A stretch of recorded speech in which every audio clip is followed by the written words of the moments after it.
Hey guys, how's it going? Welcome to Roka Soka Raw episode 6, and this time we're going to be talking about how I would have set up the DC extended universe.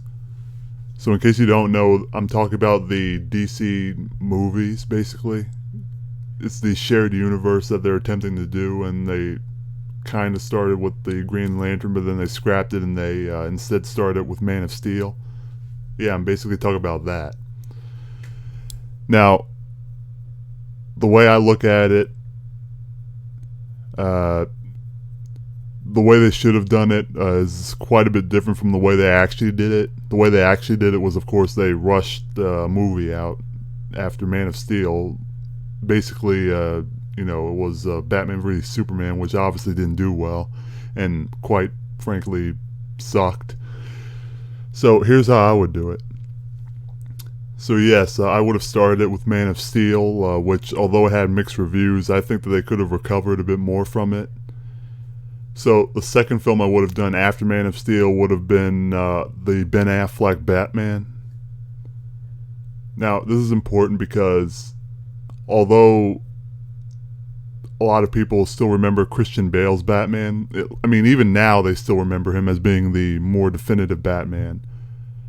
At the same time, they still needed to establish Affleck's Batman just to be able to make the crossover more meaningful. I mean, whether they want to admit it or not, that's the reason why the Avengers was so successful, as well as even Captain America's Civil War. It's because we have prior history with these characters. They didn't try to shove them all in one movie.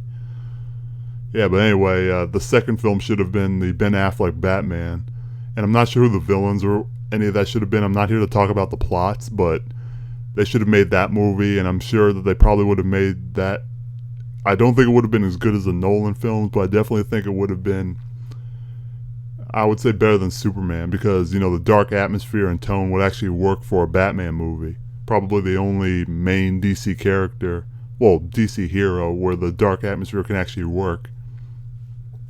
So then after the Batman Ben Affleck film, which honestly should have came out either last year or this year, but if they had to spend extra time working on it, I don't really mind, so perhaps they should have released it this year.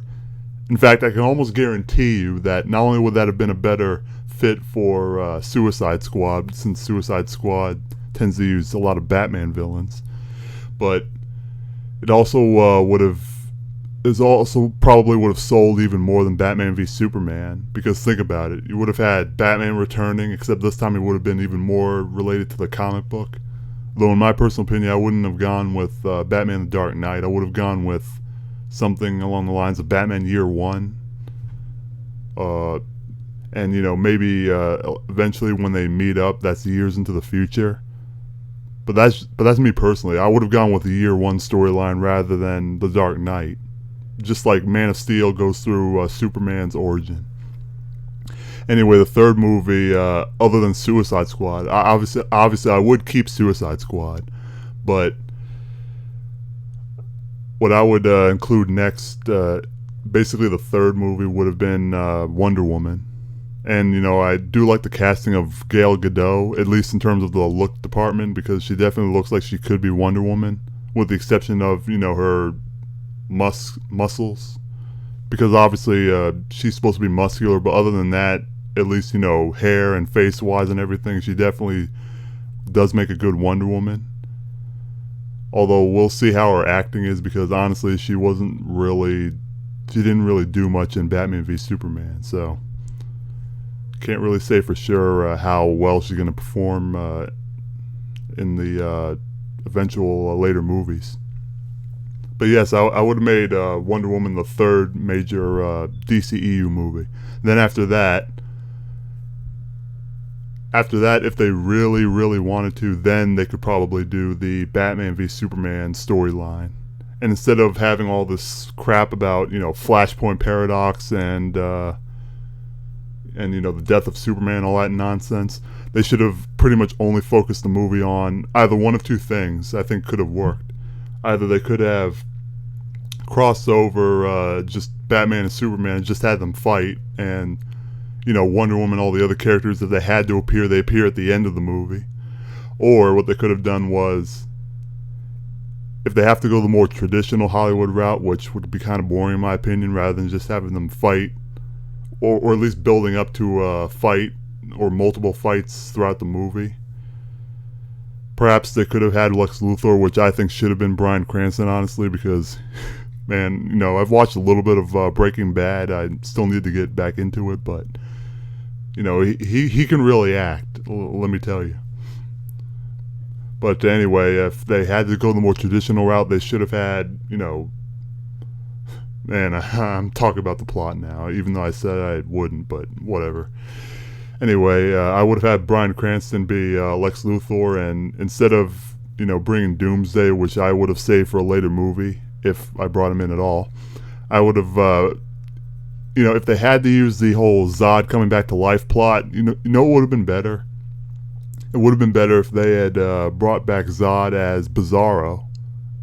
To me, that would make a lot more sense than Doomsday, because, you know, Doomsday, he has a very specific role and function and whatnot, whereas Bizarro really doesn't. So I would have made Zod come back as Bizarro, which I think could have worked. I mean, it would have deviated from the comics, but, you know, not like they haven't done that before, right? I mean, just look at, excuse me, just look at the Batman Nolan trilogy. I mean, they deviated from the comics quite a bit, and yet a lot of people love those movies and consider them the definitive Batman movies, because they pretty much got the core of the character, but, you know, with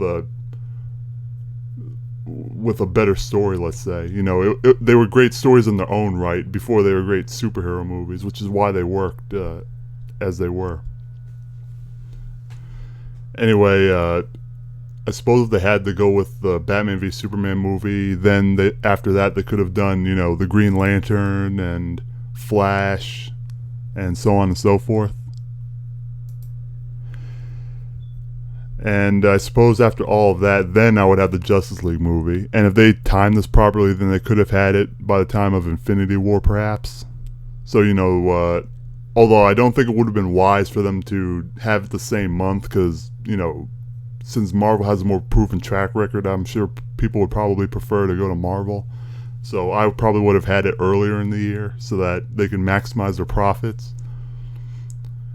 But yeah, and of course, I suppose, yeah, splitting it into two different movies, much like Marvel with Infinity War, probably is the best option, because they can tell a much grander story. But I wouldn't force it, though. You know, sometimes they just drag out the plot, like from what I've heard of the Hobbit trilogy. You know, they just dragged out the plot, even though it didn't need to be. So I suppose that's pretty much it. That's how I would have handled the DC extended universe.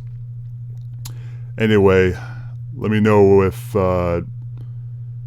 you would have watched those movies if they had done it that way, and let me know how you would have structured the DC extended universe.